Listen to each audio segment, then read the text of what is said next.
కేరళ ప్రాంతంలోని ఒక నదీ తీర గ్రామంలో ఒక వైద్యుడు ఇంటి బయట చెట్ల మధ్య పువ్వుల పరిమళాల మధ్య కూర్చుని కల్వంలో మందులను నూరుతున్నాడు. అక్కడికి వెళ్ళి ఈ పక్షులు కూర్చున్నాయి. మళ్ళీ యథావిధిగా అరిచాయి. కోరుక్ అన్న పక్షులకు సమాధానంగా ఆ వైద్యుడు హితబుక్, మంచి పదార్థాలను తినేవాడు రోగి కాడు అని అరిచాడట. ఆ పక్షులు రెండవసారి కూడా కోరుక్ అని అరిచాయి. సమాధానం మితబుక్, మితముగా తినేవాడు అన్నది. ఆ పక్షులు మళ్ళీ కోరుక్ అని అరిచాయట. సమయ బుక్ అని వైద్యుడు సమాధానం చెప్పాడు. ప్రతిరోజు నిర్దిష్ట సమయంలో భోజనం చేసేవాడు రోగగ్రస్తుడు కాడు. పక్షులు ఇంకొకసారి కూడా కోరుక్ అని అరిచాయట. హితమిత సమయ బుక్ అని వైద్యుడు ముక్తాయించాడు. హితంగా మితంగా సమయానికి తినేవాడు రోగగ్రస్తుడు కాడు.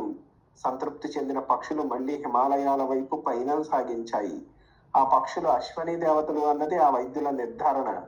ప్రముఖ వైద్య శాస్త్రజ్ఞుడు స్వర్గీయ ఇటికాలపాటి సంజీవరావు గారు చెప్పిన సనాతన జీవన రీతి ఇది.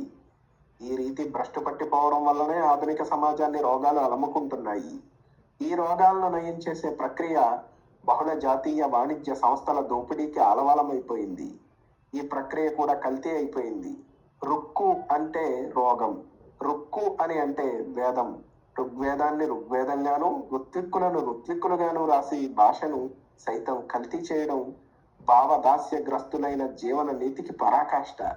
తిండి కల్తీ అవడానికి ప్రాతిపదిక మన సమిష్టి స్వభావం కల్తీ కావడం.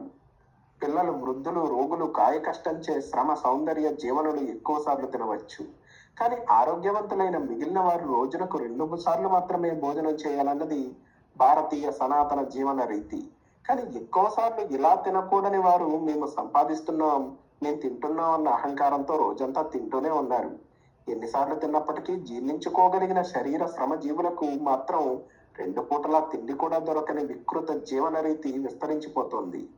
ఆర్జించేవారు ఆరగించడం ప్రకృతి, ప్రకృతిలోని సమస్త జీవజాలం ఈ పని చేస్తోంది.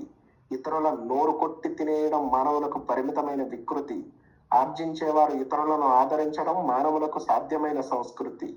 తినడం ఇలా ప్రకృతి. ఇతరుల తిండిని దోచుకోవడం వికృతి. తినిపించడం సంస్కృతి. మన జీవన రీతి ఏది?